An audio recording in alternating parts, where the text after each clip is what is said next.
Good evening, everyone. Let's just take a moment and let everyone come into the room. I encourage you to get connected to your body, to your breath, and give yourself permission just to join me in going inward. Simply noticing what's here, what's alive for you right now.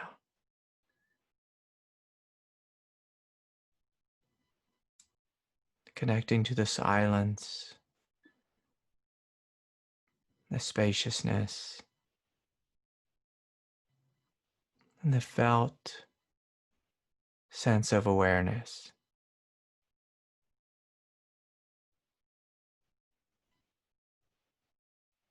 Giving yourself permission for your breath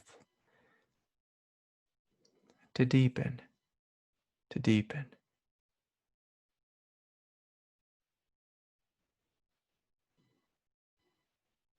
Feeling your feet on the ground, your spine straight, and even inwardly smiling that you made it here. You made it. You can put everything down. Nothing you need to do or know when you need to be.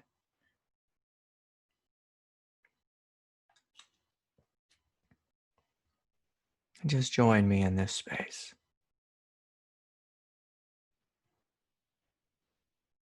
Who's here? Beyond name and form. Who's here? And if there's a big, I'm going to use this word liberally, a big fat egoic nature that's here, just invite your ego to relax, to settle down, to be met with a sense of love,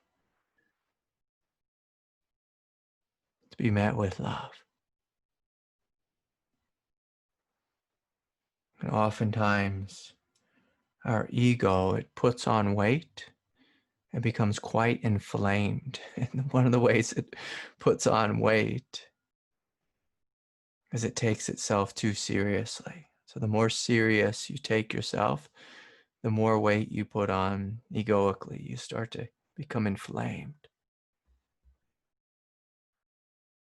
Like a big, angry, irritated monster, or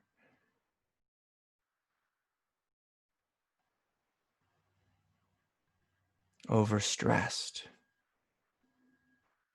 individual. And so if that's you in any way, I encourage you just to breathe into it. As you breathe into irritation and the energy of being inflamed or overstimulated, then your ego starts to become quite small, quite small. And so if there's any part of you that's struggling, just breathe for a moment here. Breathe for a lifetime and see. We don't have to become so big and irritated.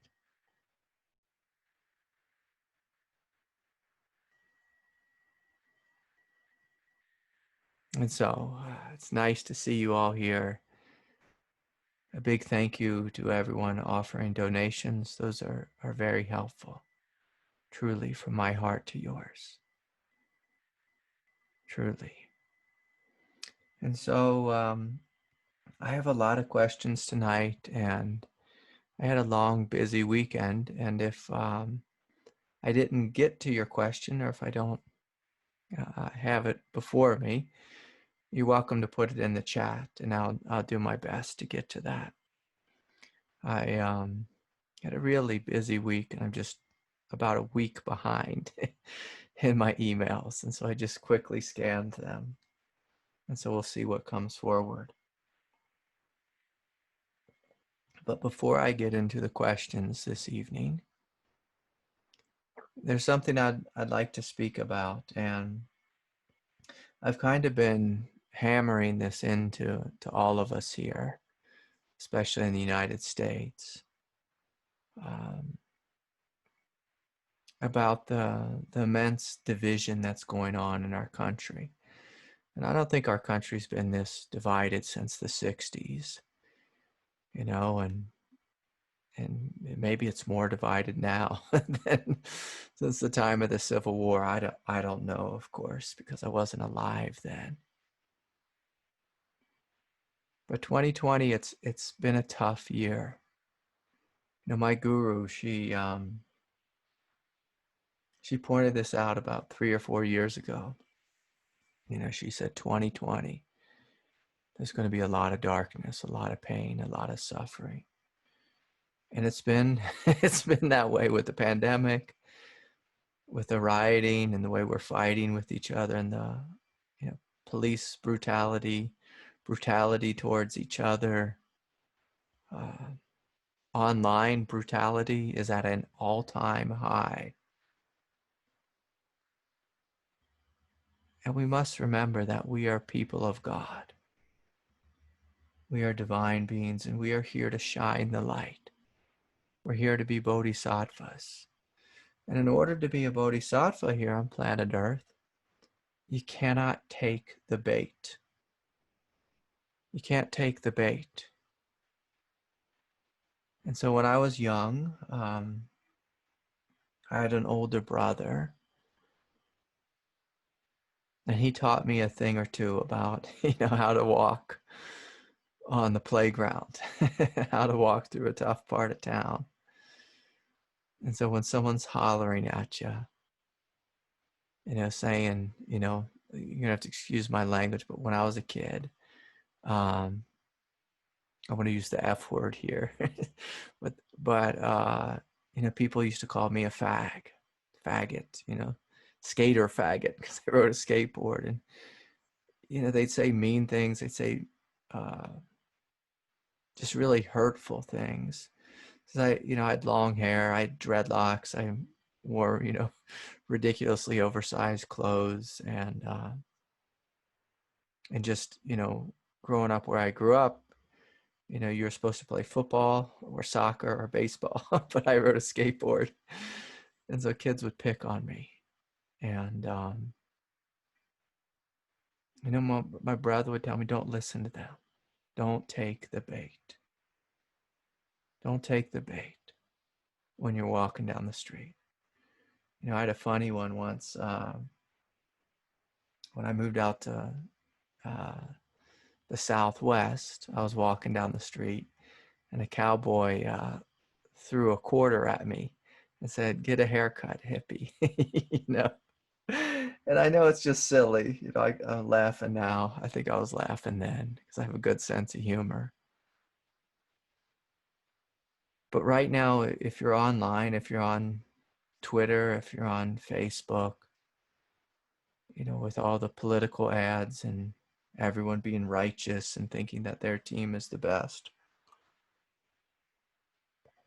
we have to be careful not to take the bait. We have to be careful and ask ourselves, what do I choose to be involved in? So a bodhisattva chooses consciously to be involved in this or that, to be involved in this or that.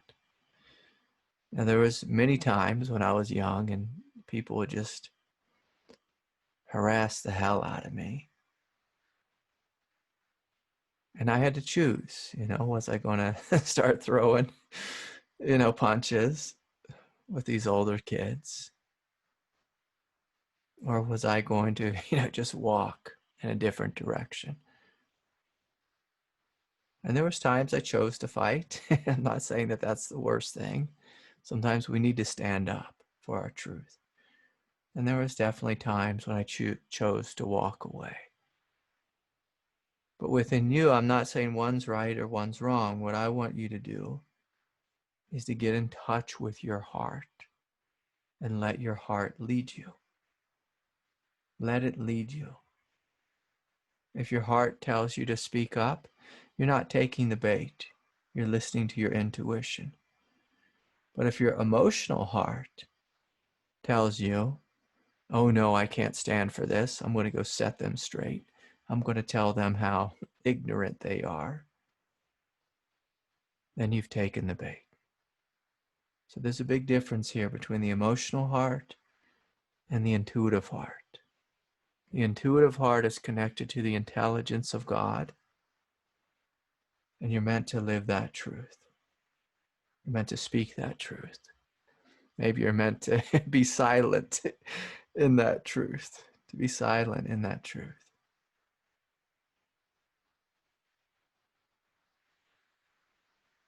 And so I encourage you over the next couple months, again, we're going to be going into darkness more and more.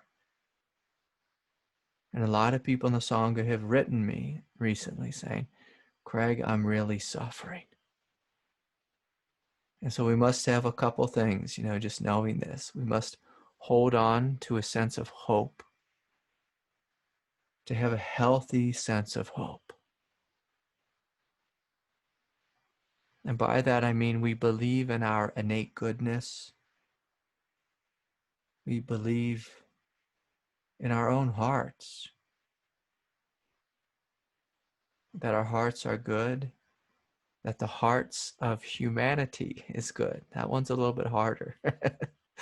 When you look at the news and see what we're doing to the planet, what we're doing to the oceans, these massive fires in California is just heartbreaking to see. And the greed and the fighting and the taking sides, it's really easy to come to a conclusion that humans are bad. But we have to hold on to this truth that I am good. And my brothers and sisters, my fellow human beings, they're good. Now, they may be confused at the time. They may be a drunk angel, as most of us are. But can we hold on to a sense of hope? One of the great problems right now is there are these massive, I'll call them farms. In Russia, in China, there's these massive farms where individuals, whole groups of individuals are being paid to create chaos, literally, in the United States. So they're flooding our social media with negative ad campaigns, creating fake accounts, false accounts, trying to get us to fight. And, one of the ways it shows up is, say, with, when the measles epidemic came around, I should say epidemic, outbreak. And they started, throwing ads at us of, that vaccines are bad, and then they started throwing different kind of ads at us that, people who don't get the vaccine, they are bad. They're going to kill us all. And so that, that thing kind of played out for a while. And so they're taking an opinion of the right or the left or the up or the down or the black or the white, and they're throwing gasoline on that fire. And so within humanity, of course, we have a dualistic mind. And God is inviting us to grow into a non-dual mind, a mind where we can step back and see the big picture, where there's more to life than, progressive or conservative or Democrat or Republican or black or white or this or that. In the non-dual space, you see the big picture. You see the innate goodness of life. And you also see the evolutionary nature of humanity. But there are places on planet Earth where the governments, it serves them to create divisiveness in other countries. Now keep in mind, the United States has done this thing for many years. When I went to Central America, I saw great mass graves where the United States had a war on communism, and we had a political war going on, and propaganda campaign and this and that. And so countries play these games with each other, and so I don't want to act like the United States is immune from this. But right now we are on the receiving end of other countries' campaigns. Literally, they are at war with us, Russia and China, getting us to fight, because when we fight with each other, we don't pay attention to our role as the world's superpower. And I'm not going to get into that anymore, but so they're playing a game with us. And just like, when I was a little boy and on recess, there were bullies. Bullies play games with kids. They pick on them. And sometimes, there was a bully who later became one of my good friends, by the way, but there was a bully once at my school, and he got the whole lunchroom. I went to a really big school at high school. He got the whole lunchroom to be pointing and laughing at me, just humiliating me. And I just sat there, just burning in fire. I just wanted to knock the crap out of this kid. But I chose just to take it, just to stand there in the heat. To stand there in the heat. But sometimes bullies do this. They get a lot of people to pick on you. We have to be careful not to take the bait, whatever the bait is. It doesn't have to be the Russians or the Chinese. I live with the Chinese, by the way. So my wife and my little girl, they're part Chinese. So I don't have anything against Chinese or Russians. It's just the governments that are playing the games.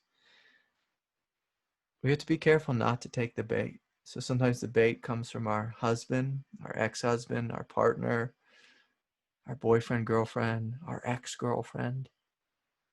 And sometimes it's a lonely Friday night, and we recently left the toxic relationship, but the feelings of codependency are pulling us back together. The feelings of desire pull us back together. And so the question tonight is, how do you take the bait? Maybe you're not on social media. Maybe you don't watch the news. Maybe you don't live in a big city where there's, rioting and division and, racial tension. Maybe you live like me on the edge of the desert and in the mountains in the middle of nowhere. But how do you take the bait? How do you take the bait? Do you take it consciously, and do you choose from your heart to live in alignment with your truth, to live in alignment with your soul? Or do you let your ego play its game, whatever the game is? Normally it's just a habitual game. Oftentimes when we go visit our family, we regress to being 12, 13, 14, 16 years old, something like that. And we take that kind of bait. We just immediately regress to being a teenage kid, arguing with mom or dad or whatever it is, sister, brother. Talked with a lot of people this week, and they told me some funny stories about the games that are played within the family system. Do you take the bait? Do you take it? I had a client I was working with this week, and I forgot that he likes to come and show up and pay money to see me, to argue with me for an hour. I took the bait. I took it. I started getting really stressed. I was like, why do you pay money to argue with me? Then I had to laugh. I had to laugh out loud when I saw I took the bait. I took it. He knew the buttons to push. And I say, oh no, I'm not going to play this game.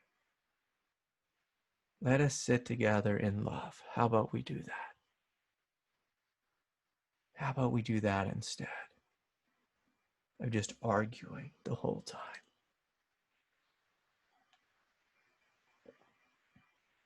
And so how do you take the bait? So that's the question I encourage you to sit with for this week and to look, to look. One of the ways we know we've taken the bait is if our body all of a sudden becomes stressed. If we're driving down the road of life and we go from, say, 35 miles an hour to 110, in a matter of seconds. If that has happened, most likely you have taken the bait. You've taken the bait. And then the question becomes, well, okay, if I have, can I take a step back? And how do I respond? With love, with clarity, with sanity. How do I respond from the truth and the depth of my heart? Or do you take the bait? My wife, she does this funny thing where she doesn't drink, but occasionally she'll try. Like she'll try a couple times a year. It'll be a Friday afternoon, and the kids will be playing, and she'll be hanging out with another mom, and the mom will say, "Hey, would you like a beer?" And my wife told me, she said, "I heard in my heart, oh no," but she heard in her emotional heart, "Oh yes, it's a hot Friday afternoon. Sure, give me a beer." And then she had one beer and she was sick for 24 hours. And, both of us, it's funny, her and me are blessed with a horrible allergy to alcohol. And so it keeps us both safe. I've given up on trying anymore to ever have a drink again, but she'll try once a season. And so she takes the bait. She knows she shouldn't. She has one, and then she's like, oh my gosh, I'm so sick. Her belly just gets so sick. And, so some of us, we struggle with addiction, or with her, it's not addiction. It's just a sense of, oh, can I get some quick relief? Sometimes I'll have a cookie with, say, refined sugar, and I can't have refined sugar. And I'll immediately get a headache. I'll say, oh, I took the bait. I took the bait. And again, this isn't the worst thing in the world, but I'm just using this as a silly example for the greater things. And life will show you, and life will test you. Because within the movement or the intelligence of evolution, the way evolution works is it will give you something greater, the choice for something greater, and it will give you the choice for something habitual.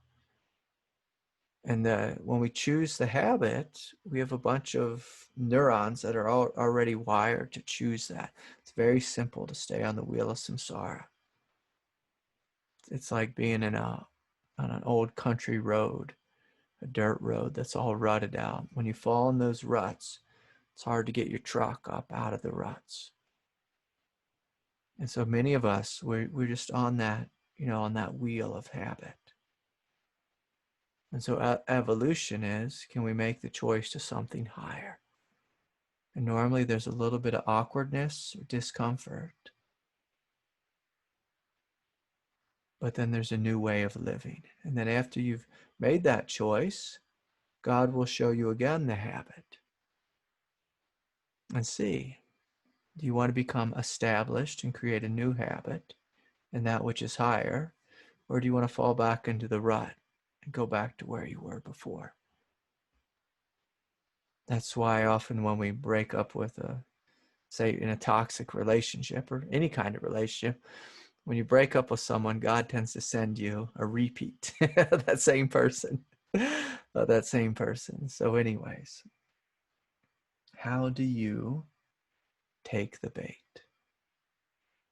And then once you've seen this and discovered, oh, I took the bait, how can you consciously respond? How can you consciously respond to create a new life? And so anyways, I'll get into the questions now. Richard has a question. Hi, Richard. Can you unmute yourself? Can we hear you? Just unmuted myself. Hey there, How? everyone. Good to see you. Our Zoom group is a little smaller than usual. I was talking to a friend yesterday, Craig, and she brought up something that I thought was just so incredible that I'd love to hear you speak on. And it has to do with, like, when anybody's consciously pursuing the spiritual path, they're going to have openings. And during those openings, our container can expand significantly. And so the level of energy that's running is more significant until we become conditioned to handle that and it becomes more normal. But I would love you to first of all speak to, like, does that container just continue to expand and expand and expand? Like, is there just no end to that? But secondly, how does somebody consciously modulate their opening a little bit? Like maybe they need a break. It's just so much, it's too much. And they're like, I'm here right now and I want to be able to go back to here.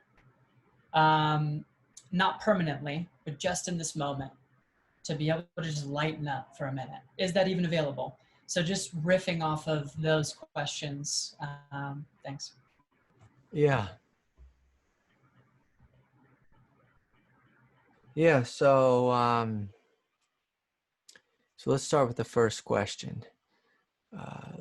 So when we awaken, basically what happens is the walls of egoic identification begin to dissolve. I mean, that's what basically spiritual awakening is when you're in your human ego, you think of this as me, like this body, this form, these thoughts, these emotions. This is what I am. And with spiritual awakening, it's like God gets out a giant eraser and starts to erase these walls of identification, which keep me separate from you, to keep me separate from you. And instead of there being a me and a you, there's just a one. Now, it doesn't all happen, just like that, of course. And so, yes, in the beginning, let's just say like the idea that I am my thoughts. If one day you realize, oh, I am not my thoughts. I'm not my thoughts. You're going to feel a huge expansiveness. Because before, the idea of you, the experience of you, was contained here. I am my thoughts. But when you step into this greater truth, I'm not my thoughts. Thoughts arise in the spaciousness of me. There's a massive expansion. When this first happened to me, I felt like I was just exploding outward. And this went on and on and on. It was very disorienting, very confusing.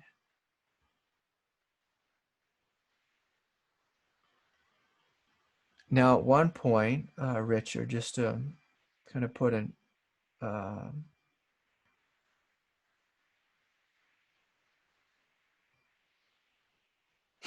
sorry, went totally blank there.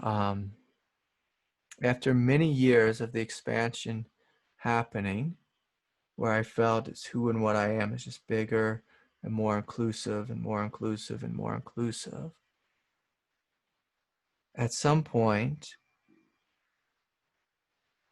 there was an ending of that.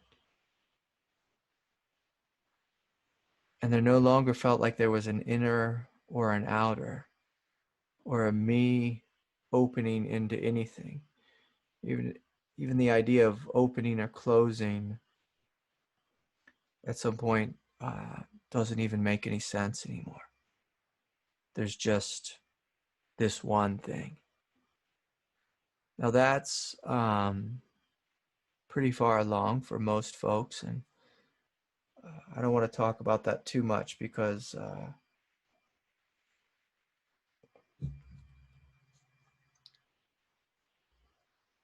I'll just go blank and I won't be able to talk. But and so maybe I'll do what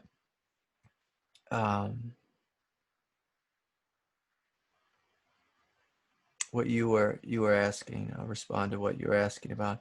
Is there a way to modulate it? There's a lot of ways to modulate it. Let's forget about that last thing I said. Let's just focus on when we're expanding.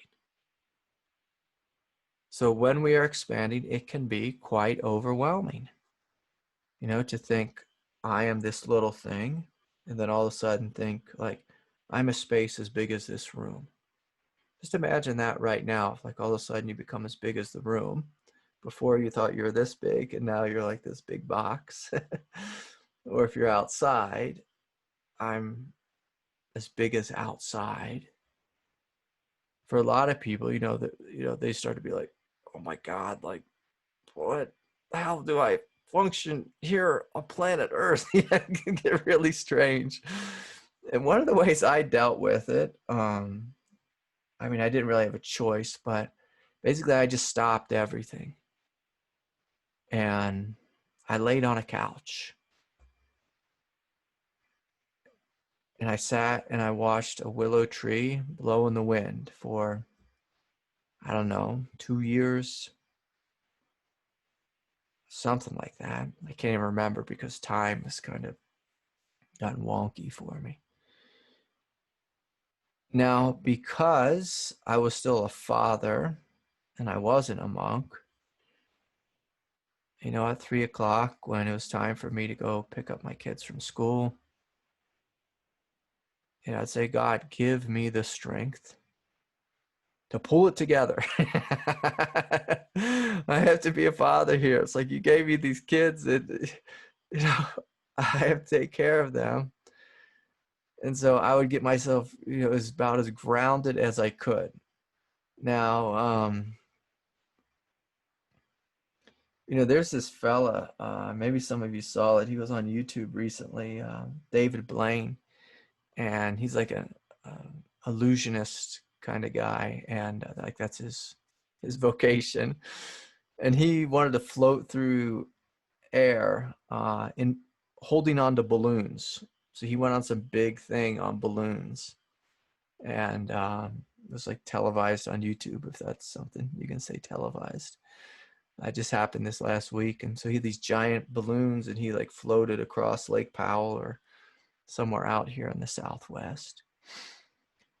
And oftentimes when we're waking up, it feels like that. We're just like, someone who's just floating up into the sky and we're not connected to the earth anymore. Again, it's very common in the initial stages of awakening. And one of the things I did is I visualized an anchor. Like if I was David Blaine hanging from the balloons, I would get myself a giant anchor and just throw it and hook it to the earth. Say, I'm choosing to be here. So again, just like a moment ago when I was talking about this power of choice, the power of choice, where you are choosing to incarnate. You're choosing to be here. You're choosing to be a part of this play, but to be a part of it on the highest level. The lowest level means you're asleep at the wheel and you're just a ping pong ball. You just are whoever your parents and your schooling taught you to be. But when you're awake, you see, I am not my conditioning. But you also see that there's an individual here who has a choice. And so as soon as you discover this choice and take ownership for this choice, now we start stepping into the realm of mastery. And by that, I don't mean perfection. I mean, we're beginning to develop the skill of mastery. Mastery basically means I live in alignment with my heart. It also means that I can direct my consciousness. In the same way, like with a camera, with an aperture, I can, make it super wide and let a lot of light in. Or I can make it super narrow and just focus on like one little thing, let a little bit of light in, or draw the focus in on one thing. I hope I'm using my photography vocabulary correctly, and so one of the skills we learn to do is we learn to use the power of choice, which arises out of the heart, but more importantly, out of the belly. And within the belly, it's a different type of an awakening. It's an awakening in the earth, in form. And so this is a skill. And the beautiful thing, to speak a little bit more about evolution, is evolution will challenge you to grow. So say, for example, we wake up, we become as big as the room, as big as the sky, we become non-functional. The beautiful thing about planet Earth is, unless you live in a monastery or have a massive trust fund and are independently wealthy, you can't be non-functional. So life will force you, even though awakening oftentimes feels up and out in the beginning, there's a greater intelligence that says, okay, enjoy that for a while, get comfortable in that, get established there. And now the intelligence of awakening will take you down and into. So there's two factors here, which are just one. One is the power of choice. And then the other is, if you don't choose, God will make it so miserable for you that you have to learn to get your feet on the ground. I've worked with a lot of people who've woke up and become homeless. They just lost everything, gave up everything, couldn't function. And then, eventually, after, sleeping in the jungles of, say, Hawaii in the pouring rain, God says, hey, or the ego says, hey, this is too much. I don't like sitting here in the rain with no money. I need to figure out how to get my act together. And then you have a choice there. Okay, I need to get my act together. So am I going to get my act together egoically? And there's a test there. And you can go back in time to where you were before. Or you can say, I'm going to get my act together masterfully. Of course, that's what I what I recommend, is to get it together masterfully. If you choose to get your act together egoically, you'll find that too is suffering. You'll see, okay, I can function now, but I've closed down all the light. I've closed, I re-put the walls back up, put some more bricks on that egoic wall, rebuilt the wall. And then you realize, oh, I feel like I'm in prison. I don't like that. I don't like that. And so if we're looking at basic practical skills, I'll make it real simple here. Exercise. One of the things my teacher did is he gave me a shovel. He said, Craig, dig some more holes. And then he gave me, so that got me in my body. Then he gave me some really complicated things. He said, Craig, build a house. It's like, oh, geez, I don't know.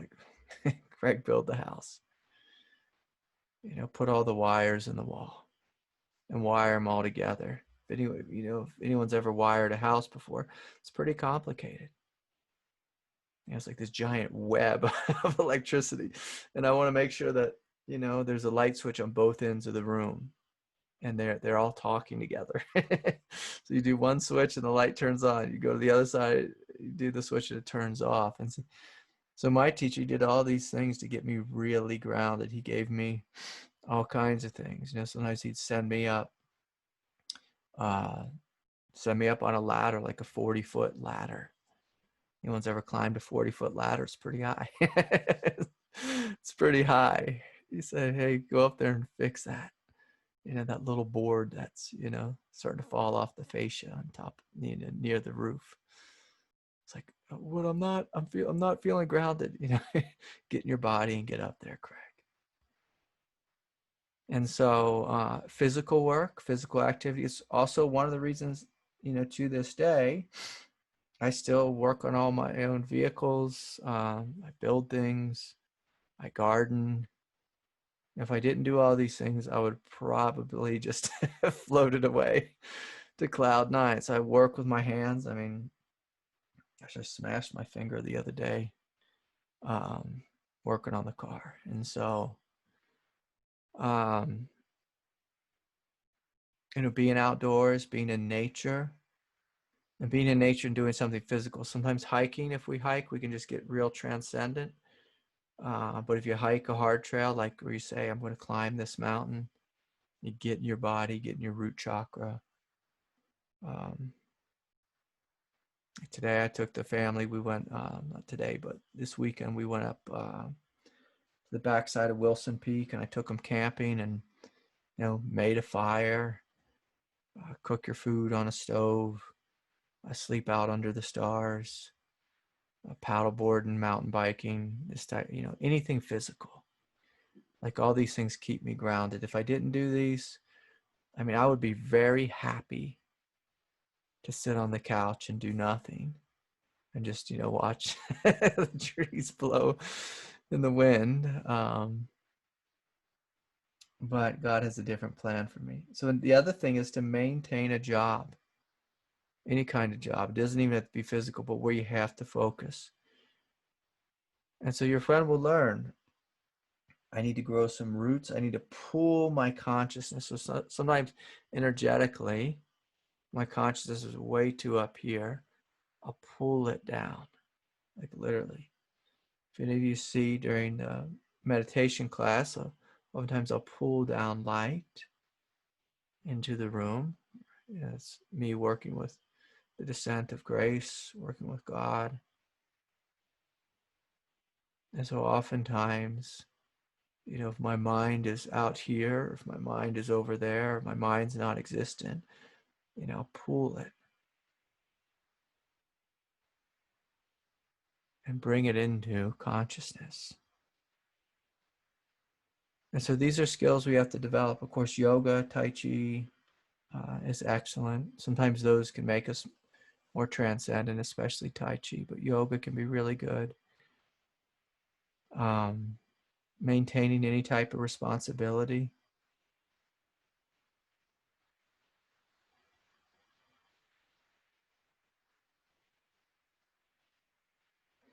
And, you know, sometimes water, you know, something as silly as just making a bubble bath or getting in a shower.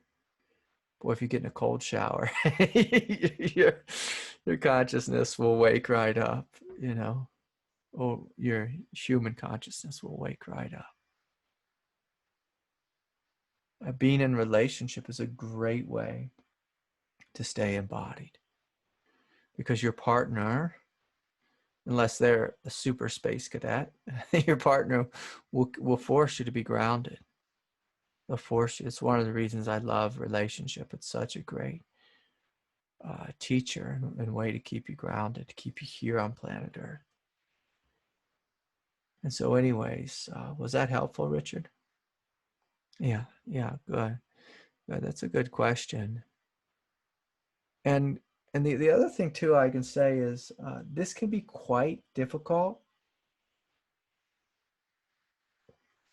especially in the beginning. And you know, I look at spiritual awakening like the same way like a sailor would look at us if we're not a sailor. It's like, hey, you need to get on the boat for a while and you have to get your sea legs. and you will fall down, and there's a good chance you'll vomit, you know. but you got to get your sea legs, you know, you got to get your sea legs. The other night, not last night, but 2 nights ago, we were camping up at like 11,000 feet. I got up in the middle of the night, and the whole my the world started spinning. I got really sick. I got like altitude sickness or something, and I literally had to grab a hold of something before I hit the ground. And I've been out here for 25, 30 years and never had altitude sickness, but it was quite bizarre. It was quite bizarre. And so there's times in life when, you know, God will throw us a curveball, and your job is to go with the flow. So then the next day I was fine, and, you know, no big deal. And then a couple hours later, we went to these hot springs, and a couple hours later, the whole world started spinning again. And, you know, I'm pretty good at altered states of consciousness, whether it's divine or human. You know, my wife kept saying, like, what do you need? And I said, I just need to lay here and connect to the earth. And sometimes that's the best thing we can do. The world's spinning, if our consciousness is exploding, it's just to lay down and connect to the earth. And you give it some time. And later that day, you know, I was riding a bike and, you know, paddleboarding, hiking. And but sometimes your body needs time to adjust. So your human consciousness, your human ego, your thinking mind, your emotional nature, your physical body all need time to adjust. And even greater than adjusting is, it's almost like if you open into something greater, we want to invite the thinking mind to grow alongside. One of the great mistakes that people make is they have this harsh division of, this is my divine nature, this is my human nature. But with true non-duality, your human nature grows. So as your divine nature expands, your human nature expands. Now, some of the ancient teachings just see the human nature as a bag of bones and the mind is always foolish. But say in the lineage of Aurobindo, the thinking mind grows. The emotional nature grows. In fact, thinking mind becomes something radically different. I rarely think about anything. You know, that sounds pretty dumb, but I rarely think about anything. The emotional nature can grow. The experience of the body and the consciousness, the very fabric of the body can grow. The subtle body grows, of course. And, you know, oftentimes it is being like a little baby, a toddler learning how to walk. You're not supposed to have mastery, you know, the moment you wake up. If it's the real deal, you should expect some to be really disoriented for a period of time. That means something big has happened. Something big, something profound. If you get it right away, there's a good chance you had what I'll call a philosophical awakening, not a real awakening. So anyways, thank you, Richard. Beautiful question. Yeah. Here's a question from Kyle. Hi, Craig. I want to express my love from my heart to yours. Thanks, Kyle. As I've been feeling more into my heart, I have discovered how full of light your heart is. Truly big ball of golden light. Namaste. Oh, thanks, Kyle. That's one of the things that happens.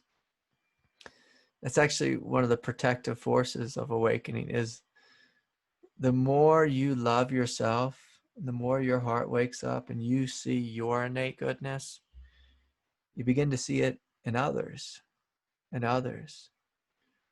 And as long as you maintain that humility and that natural flow of love, like love is an inclusive thing, not an exclusive thing. But the more you connect with your heart and see that you are good, the more you see that life is good, others are good. And, sometimes people say, oh, I'm afraid to love myself because I have a fear of becoming arrogant or prideful. And it's not how pride works. The more you love yourself, the more you love others. So the more compassionate you are towards yourself, the more compassionate you will be towards others. The more you play into the game of division, like, Trump is right, Biden is right. And when we play that game of division, that's where pride takes birth. It's believing in division. To believe in division is to believe in your ego. To believe in your ego is to not have faith in your heart. And so, uh, pride, it's like you not knowing yourself. You not knowing yourself. Even though it appears on a surface level that prideful people think they're the best, they actually think that they are the worst because they're connected to the worst aspect of themselves, the divisive part. I'm better than you. It's a hell realm to live in. Thanks, Kyle, for sharing your heart. Okay, I have some other questions here. See if I can pull them up.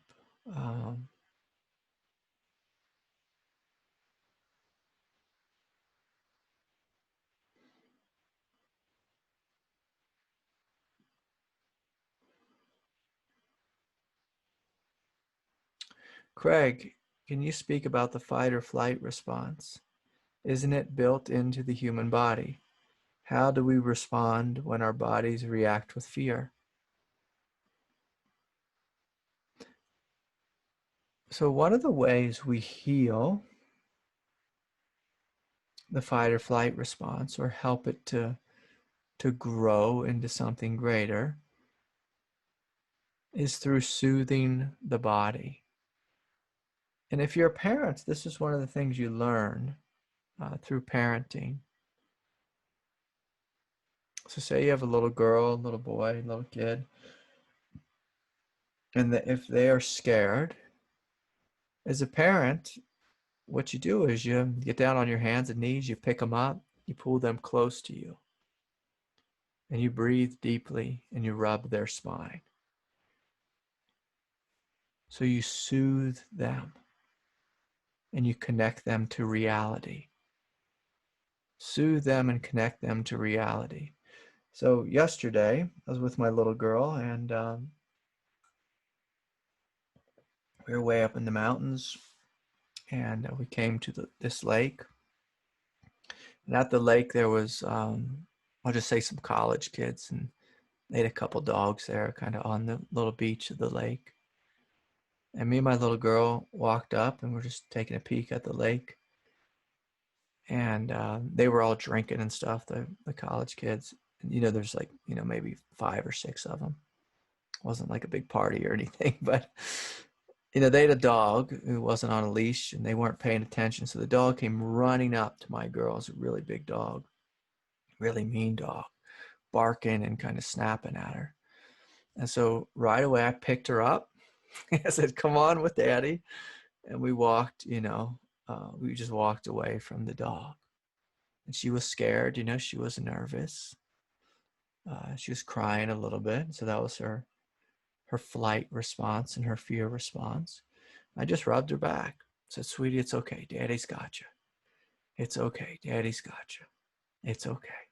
Let me take you to a safe place. We just walked around to the other side of the lake.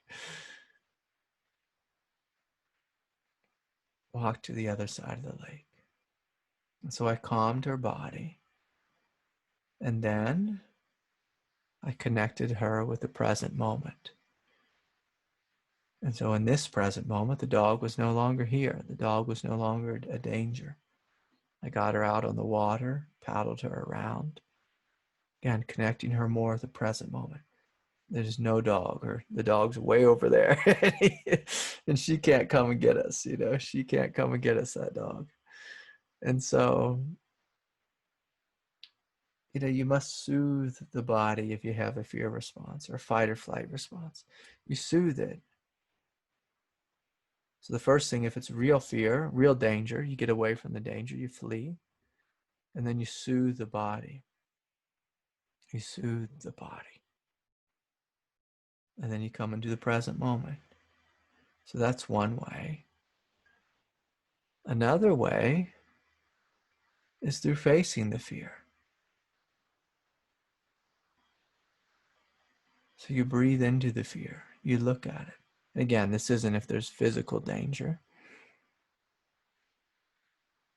I guess let me clarify that, because I do a lot of things that are physically dangerous, but I face the fear and I face it consciously. And I know if I get a little bit hurt, say like mountain biking or climbing or stepping into the octagon with Rex Kwando, sorry, I have faith that I'll be okay. I have faith that I will heal. I have faith that if it hurts, that I will heal. I'll heal. And so one of the ways we dissolve the fight or flight response to some degree is through soothing the body, calming it, helping it to relax, letting it know it's safe. And the other way is to connect with your own strength, with your power. A lot of people do martial arts training for this. They get in touch with their power, their strength. I grew up fighting and wrestling, this type of thing, skateboarding. So I got in touch with my strength, my power. I knew if I got hit, I'd be okay. It'd be okay. It's just one punch, maybe a couple punches. Maybe I get a black eye, but I'll be okay. Like, I'll heal. And you step into the ring enough and you realize, like, I'll be okay. I'll be okay. I'll be okay. And so strength and safety. And when you do this enough, the fight or flight response, it doesn't rule you. Like the other night, a big bear came into my yard and tore it up. But I've seen enough bears in my life, not grizzlies, but just black bears. I'm not afraid of them. So if it's in my yard, I go out and make a lot of noise, shine the flashlight on it, tell it to get out of here, get out of my yard. This isn't its home. But if I never saw a bear before, like one of my friends, he moved to town, he's never seen a bear. He's like, oh my God, a bear, like to me, a bear is like a giant puppy, but you just don't want to get in between the cub and the mom. Then you're in danger. But most cases, bears, they'll leave if you holler at them.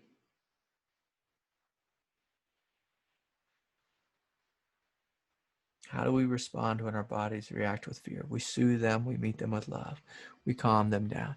Now, one of the things that happens is if you have pent up fear and anxiety, you need to do some deeper work, some counseling work, some therapeutic work, body work, a chiropractic. Sometimes we get stuck in a perpetual state of anxiety.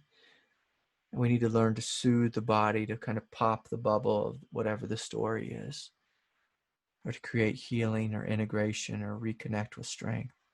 So that's a great question. So something we all face. Here's someone wrote in, Craig, it's been a pretty dark place lately. I'm finding it hard to see the light from here. Yeah. And to the one who wrote this, I'm going to tell you, get out in nature. get out in nature. If we have too much screen time, too much time on the internet, too much time plugged into the TV, and whether it's Fox or CNN, we can get in a real dark place. One of the quickest ways to get out of the darkness is to go get in nature, to see the natural beauty of nature. Get out on your bike and ride your bicycle. Do anything to get out of your head. Get out of your head, because oftentimes we're just thinking, and we're being stimulated by the darkness on TV or on the internet. I was looking to see if there was a hockey game on this afternoon, and I have like 3 TV stations, because I have antenna TV, but it just popped up the news and it just showed California on fire and then some kind of riot or something on fire. And I was like, okay, I'll just turn that off. I don't need to be connected to either of those two right now. And so let's go outside. Let's go outside. And go outside and connect with your heart. Okay, here's a question from Melanie. Melanie had an awakening, and with it a transformative change of life over a long period of time. But then she found herself in the most horrible pain she had ever had. I'm not sure if and how it is related to awakening. I notice, however, that after this time of change, all psychological issues I ever struggled with came up full on. I've spent the past years in constant panic attacks, disassociation, disorientation, loss of a sense in life, sleeplessness, physical pain, addictive behavior, sobbing. This is a great list. I've been running from one person to the next for help, while simultaneously feeling overwhelmed, confused, pushing them away out of anxiety, shame, and confusion of what I have been burdened with, and put this burden on everyone around me. So, due to that, I've lost everything by now: my jobs, my friend, counselors, the ability to function in any significant way. And soon I will lose my flat.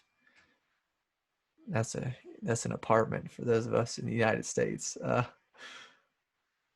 All doors feel shut. It feels like a descent from heaven into darkness. I'm completely desperate. Any advice on to proceed from here? Yeah, Melanie, this is called the dark night of the soul. And I can assure you there's a grand intelligence to this. Even though, me saying that probably makes you want to slap me in the face. I went through the dark night of the soul. I went through everything you said. I did lose my house. I lost all my money, and I went ridiculously in debt. If I didn't have credit cards, I would have been homeless. I went into debt, and in a sense, I'm still paying off some of that debt.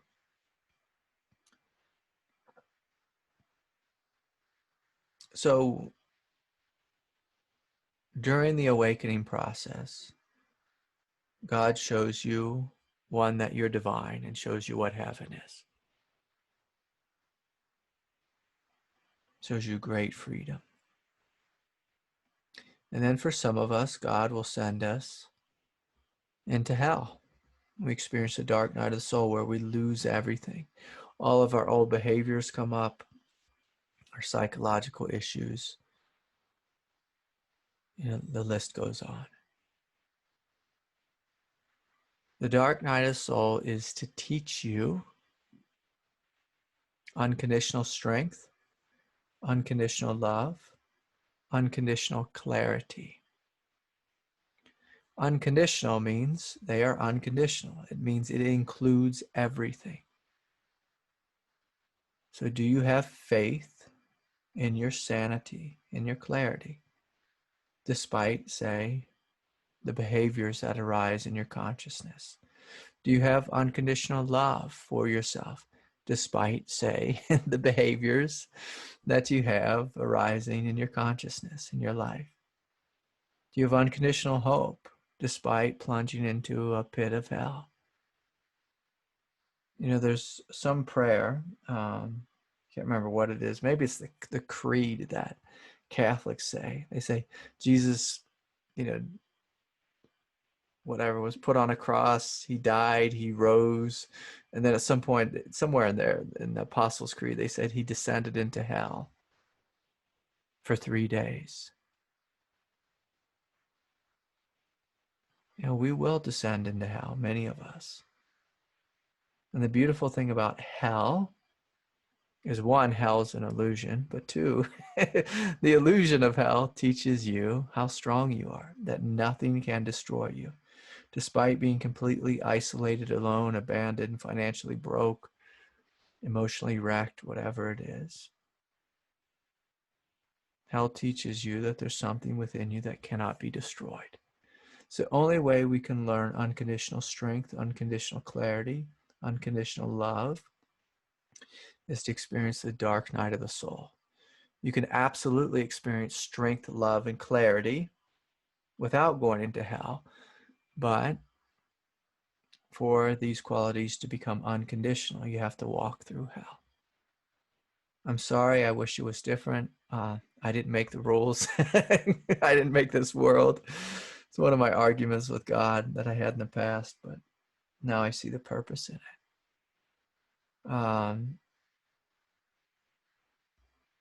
The thing I'm going to encourage you to do is to be conscious of the part of you that sabotages, because oftentimes the ego will bring forth a saboteur during this mix, and will sabotage our friends, our counselors, our support system. So don't sabotage. Have a faith in hope. Have a faith in healing. Have a faith that the light will shine again upon your soul. Hold on to faith. Grow in faith. Grow in trust. Don't give up. It's the easy thing to do is to give up on the path. And find someone good. Find a good counselor, teacher, therapist, and work with them until you're healed. Work with a team of supports until you're healed. But don't push them away. Pushing them away, it's like a silly dance. And like I was saying earlier tonight, someone was paying me money to show up and argue with me. It's like, don't do that. Don't do that. Don't pay money to argue. Don't pay money and show up with resistance. You invest in yourself. Believe in your own healing. So sometimes we wake up, but waking up and healing aren't the same thing. And so there's something within you that doesn't believe in healing, that has, like you said, self-hatred. And you're believing in despair. You need to believe that you are good, that you're worthy of love, that you can heal. And sometimes we need to sit with someone who can truly see us and love us and remind us that we are worthy of love. So I hope that helps, Melanie. My heart's with you. Call upon God. Call upon her mercy. I'll even call upon God for you, Melanie. All of us, let's invite Melanie to be held, to be loved, to be supported, to see the light again, to be given strength, a sense of hope.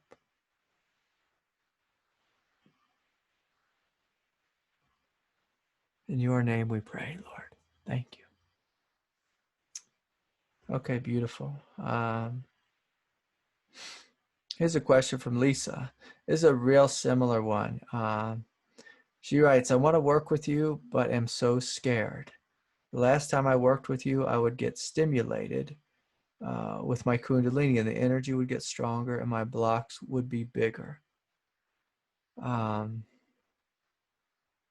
And so this is kind of how it works. Let's say if you have something within you, like let's say I have let's say I'm an alcoholic. We'll make it fun here. And if I go to AA, my alcoholism is going to be stimulated. We're just talking about drinking the whole time. And, my issues are going to come forward. My pain's going to come forward. My wound is going to come forward. But that's not a reason to leave AA. That's a reason to stay and do some deeper work. So when you step back and see the big picture is healing. But healing's messy. Healing's disorienting. Healing means, your wound has to be stimulated. And so with this one, this is Lisa, she says her kundalini will get stronger when she's in my company, and her blocks will become bigger. So the reason the kundalini gets stronger is because we're paying attention to it. We're working with it. And the blocks aren't getting bigger. We're just shining the light on them so we can see them more clearly. And here's that moment when we can say, oh my God, this is too much. I can't handle this. Or we say, no, this is how I heal. This is how I grow in strength, how I grow in love. This is how I get comfortable with that which is uncomfortable. This is how I face my wounds, my division, my confusion. The path it's only upward. There's no going back. It's only forward. It's forward to God, forward to grace, forward to truth. And sometimes that means your experience becomes more intense. It becomes more intense. And she goes on to write that it's been 8 years now. So you have to stick with it. If we put a foot in and then a foot out, we can do this for 16 years. We can do it for 24 years. We can do it for 32 years. With me, I realize I have to put both feet in, or I'll be like one of these grumpy old men going and seeing Adyashanti saying I had, a spiritual crisis when I was 22, and it's still happening. I put both feet in. It's the only way forward. Do you think you can really help me, or is my life basically over?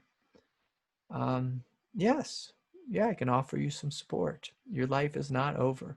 God chose you and is awakening within you. And are there others who can help? Absolutely. Massage, body work. Sometimes you just need to learn how to soothe yourself, to soothe the body. The Hakomi practitioner could help.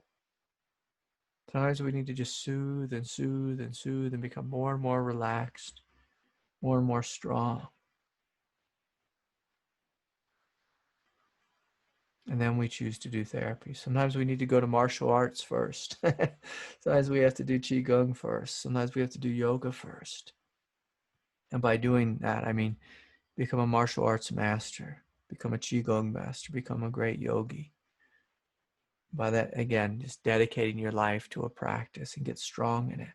Develop a sense of strength. I don't know what to do. The energy is just too much for me. It's torture. The energy is you. So the reason you are torturing you is because there's division inside. And we need to learn how to heal that division. And please keep in mind, Lisa, I'm not saying you're doing that consciously. You have to learn how to work with energy, how to heal yourself, how to heal yourself. And so I'm sorry many people are suffering so intensely. Again, I didn't make this path, I didn't make this world, but I know, how this world works, how the spiritual path works. And it's forward to God. There's no going back. There's no going back. There's no going back. So here's another question that's quite similar. I think this might be the last question here. There might be one more, so just bear with me. This is from Rakesh. It says, my kundalini is awakened now and it's moving through the head and there's so much pain and energy. Can you help me? I don't see any hope. Again, we have to have hope on the path. We have to have faith in the healing, and we have to learn how to relax our bodies when we're in pain. This is not happening by mistake. So this is basic truth. If our energy body feels overwhelmed, we have to learn how to breathe more deeply, feel more fully. And as we feel more fully, we naturally let go. So we breathe more deeply. As we choose to breathe deeply, we are connecting to our strengths. We're connecting to our Buddha nature. And then that naturally letting go happens. The ego will tell you don't feel that which doesn't feel good. But when you breathe into pain, it dissipates. When you avoid pain, it becomes more entrenched. So when you breathe into pain, it dissipates. When you avoid pain, it becomes more entrenched. So Rakesh, this is what you need to learn. To breathe, to feel, to open, to experience. To connect with a good teacher, connect with a good support. Lisa, this the same for you. Breathe, feel, open, experience, and let go. There's no other way.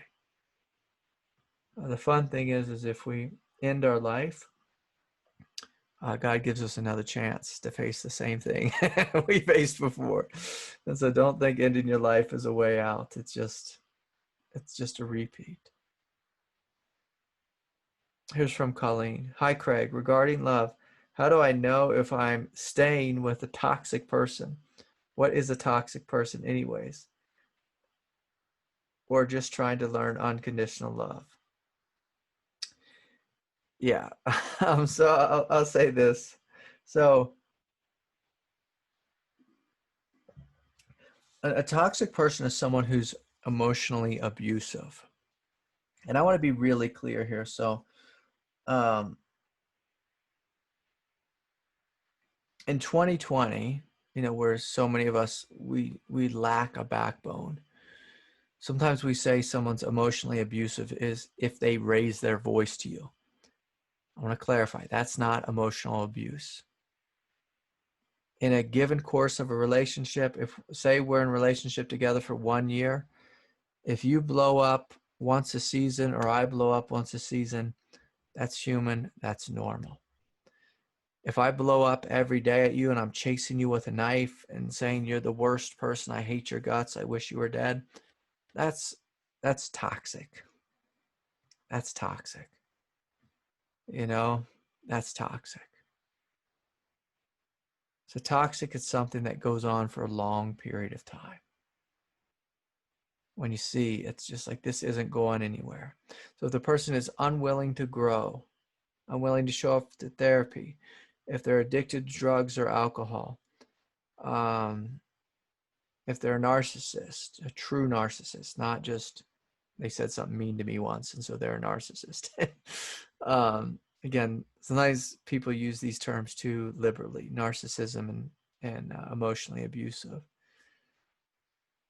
If someone belittles you on a daily basis, a weekly basis, a monthly basis, I mean, no one should be belittling you. That's toxic. And it doesn't mean you need to leave. And it doesn't mean unconditional love means we just stay and let people do whatever they want. Sometimes unconditional love means I love myself and I love this relationship enough to drag my partner and myself to therapy, to couples counseling. And I'm not going to go once. I'm going to go 6 times. I'm going to go 10 times. Couples counseling is very hard work, and you won't get much work done in one session. So you go 6 times, 10 times, maybe commit to 6 months and see what's there. If the person is violent, don't stand for that ever. Now, I've had people throw shoes at me in pots and pans. I'm not going to consider that violent. I'm just going to consider, well, they got really angry or really emotional or really hormonal or whatever it was. If you're in a relationship and you live through a pregnancy, me and my wife were laughing the other day and she got pretty nutty and she threw some things and called me some names, but that's not being toxic. That was her being pregnant. Her body was flooded with hormones while another baby was being grown in her, within her. And so, sometimes if this question is, you want to be really clear, go to a counselor and say, hey, this is what my partner's doing. And don't let them just say, oh, yes, you should leave right away. In theory, a good counselor will help you to investigate. Like, is this a healthy relationship or unhealthy if you can't see clearly? So every relationship is going to have a growing edge and a supportive nature, in theory. So we want to have, let's just imagine, say 60, 70, 80% support and, 20% evolving edge or, challenges. If we think we're going to, if you can get a relationship that's 85 or 90% supportive and 10% growth, that's great. That's rare, though. That's a unicorn. No relationship's going to be perfect. One of my teachers said, relationship it's just like sandpaper. Like we're these like really coarse beans, and then sandpaper will make us into really soft, lovely beans. But sandpaper shouldn't include, drug abuse and violence and being belittled and this and that. But it is going to be tough sometimes, and that's normal. That's normal. And so ask your heart. Ask your heart what kind of relationship this is. And if you're really struggling, go to couples counseling and or take yourself to individual therapy and see. So anyways, I think I did it. I think I got through the questions. There might have been a question or two or three that I missed. If that was the case, just send it to me for next week. Again, thank you all for your donations, your support, your love. My heart's with each and every one of you. Remember what I said about this election cycle? We're going to be going into darkness. Hold on to hope. Shine your light to the world. Don't take the bait. Don't take the bait. Don't take it in any degree. However life throws you the bait, don't take it.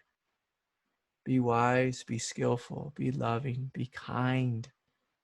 Kind. Kind. United States of America. United. How about if it was United World? United World. We're on the same team. We got to work together. We're on the same team. So much love to each and every one of you. Good night, everyone. Bye for now.